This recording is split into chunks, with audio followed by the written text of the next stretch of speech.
Hello दोस्तों, हाल ही में Delhi high court ने शादी से पहले बने संबंधों और शादी के वादे को लेकर एक महत्वपूर्ण निर्णय सुनाया है।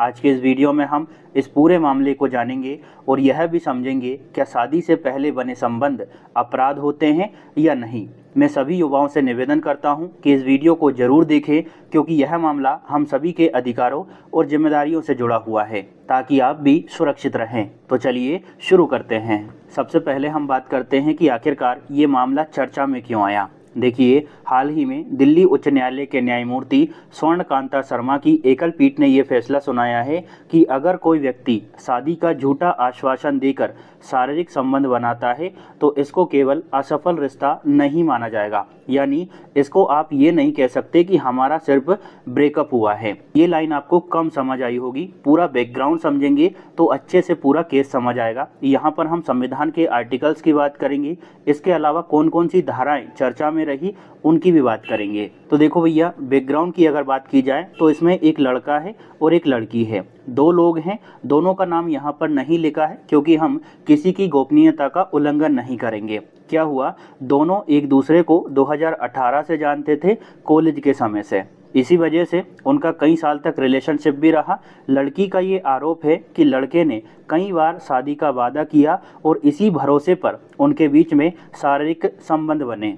इसी के साथ साथ लड़की को परिवार से भावी पत्नी की तरह भी मिलवाया गया। यानी लड़की को वो घर ले जाता था और बताता था कि इसी से मैं शादी करूँगा। बाद में क्या हुआ कि लड़के ने ये कह दिया कि यार हमारी तो जन्म कुंडली नहीं मिल पा रही है, और इसी वजह से उसने शादी से इनकार कर दिया। तो लड़की जो है वो FIR दर्ज करवा देती है।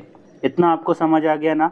आगे बढ़ते हैं। अब लड़के के ऊपर कौन कौन सी धाराएं लगी उनकी बात करते हैं। देखो, सबसे पहले तो एक धारा चर्चा में आती है, IPC धारा 376, जो बलात्कार से संबंधित प्रावधान करती है। ये पुराना कानून है दोस्तों। ये जो मामला है ना, ये 2023 से ही चल रहा है। अब IPC को समाप्त कर दिया है, लेकिन हमारे संविधान का जो आर्टिकल 20(1) है ना, वो ये कहता है कि भैया किसी भी अपराधी को मौजूदा कानून के आधार पर ही दंडित किया जाएगा। ठीक है। और ये जो मामला है ना, ये 2023 से काफ़ी चर्चा में रहा है। इसी के साथ साथ एक दूसरी धारा भी लड़के के ऊपर लगी है, BNS की धारा 69। दोस्तों, अगर आपके सिलेबस में BNS पूछा जाता है तो इस धारा को बहुत अच्छे से याद रखेंगे। यह धारा कहती है कि अगर शादी का झूठा वादा करके सहमति ली गई हो तो वह अपराध की श्रेणी में आ सकता है। तो उम्मीद करता हूँ ये आपको समझ आ गया होगा। अब हम लड़की और लड़के दोनों के पक्षों को समझेंगे। मामला काफ़ी इंटरेस्टिंग है, आपको पढ़ने के बाद में बहुत मज़ा आने वाला है। देखो, लड़की क्या कहती है कि शादी का स्पष्ट और बार बार आश्वासन दिया गया। लड़की ने कोर्ट में WhatsApp चैट भी दिखाई जिसमें शादी में कोई बाधा नहीं है ऐसे मैसेजेस देखने को मिले। लड़के ने बोला कि शादी में कोई दिक्कत नहीं है, हम लोग शादी कर लेंगे। पहले तो लड़की ने शिकायत वापस ले ली थी। देखो, ये जो मामला आया ना, उससे पहले भी एक बार लड़की शिकायत कर चुकी थी। बाद में लड़के ने बोल दिया कि हाँ भैया शादी कर लेंगे। तो लड़की ने पहले शिकायत वापस ले ली क्योंकि शादी का भरोसा दे दिया गया था। बाद में कुंडली का बहाना करके इनकार कर दिया गया। दोस्तों, लड़की ने आरोप लगाया है कि हमसे जो सहमति ली गई थी ना संबंध बनाने के लिए, वो धोखे से ली गई थी, हमारी इसमें कोई गलती नहीं है। और लड़के ने स्पष्ट रूप से धोखा दिया है। लड़का क्या कहता है कि साहब हमारा जो संबंध है ना, वो लगभग 8 सालों तक चला और हमारे बीच में जो रिलेशनशिप हुई वो केवल आपसी सहमति का परिणाम था। यह सिर्फ एक असफल रिश्ता है, केवल ब्रेकअप है। शादी जो है ये केवल कुंडली की वजह से नहीं हो पाई थी, नहीं तो हम तो तैयार थे। यह आपसी संबंध था, हमारा कोई अपराध इसमें नहीं है। तो ये आपको समझ आ गया होगा। अब आगे की कहानी सुनने से पहले आप वीडियो को पॉज करके आंसर देना कि यहाँ पर कौन गलत हो सकता है। मैं आगे बढ़ रहा हूँ, आप आंसर जरूर देना। देखो, दोनों मामलों को सुनकर, दोनों पक्षों को सुनकर कोर्ट ने क्या कहा। तो कोर्ट ने ये कहा कि भैया हर असफल रिश्ता अपराध नहीं होता, हर ब्रेकअप अपराध नहीं होता, लेकिन अगर शुरू में ही झूठा आश्वासन देकर सहमति ली गई हो तो मामला गंभीर हो सकता है। कोर्ट ने यहाँ पर क्या क्या पाया, तो कोर्ट ने ये पाया कि बार बार शादी का आश्वासन दिया गया है, ये बात सही है। इसी के साथ कोर्ट ने ये भी देखा कि पहले तो कुंडली बाधा न होने का दावा किया गया। मतलब चैट में कोर्ट ने ये देखा कि लड़का पहले तो कहता है कि कुंडली में कोई दिक्कत नहीं है, हम लोग कल ही शादी कर लेंगे। बाद में उसी आधार पर इनकार कर दिया गया। इसी वजह से कोर्ट ने ये बोला कि भैया ये केवल ब्रेकअप नहीं लग रहा है। अब फैसला क्या हुआ, कोर्ट ने क्या निर्णय सुनाया। देखो, लड़के ने जमानत मांगी थी, लेकिन कोर्ट ने ये बोला कि अभी जांच पूरी नहीं हुई है, तो आरोप गंभीर है, इसी वजह से जमानत देने से कोर्ट ने मना कर दिया है।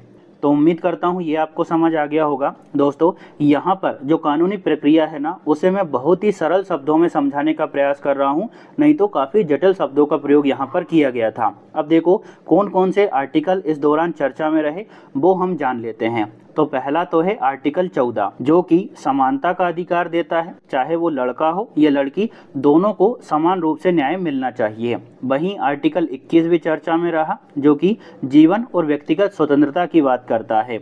यहाँ पर कहा गया है कि हर व्यक्ति को सम्मान के साथ जीने का अधिकार है। इसमें शामिल है शारीरिक और मानसिक सुरक्षा। यहाँ पर कोर्ट ये भी देखती है कि भैया किसी की गरिमा और सहमति का उल्लंघन ना हो।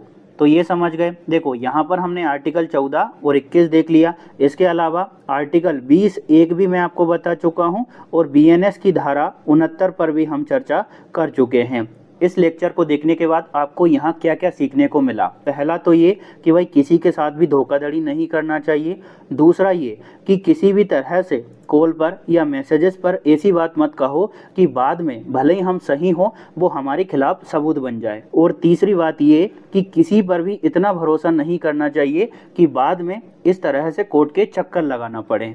दोस्तों, ये मामला काफ़ी गंभीर है और अभी काफ़ी न्यूज़ में है, इस वजह से हमारे लिए ये जानना ज़रूरी था। आप ज़रूर बताइएगा कि यहाँ पर कौन सही हो सकता है।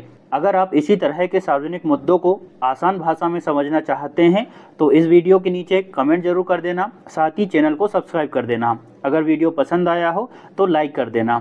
Thank you.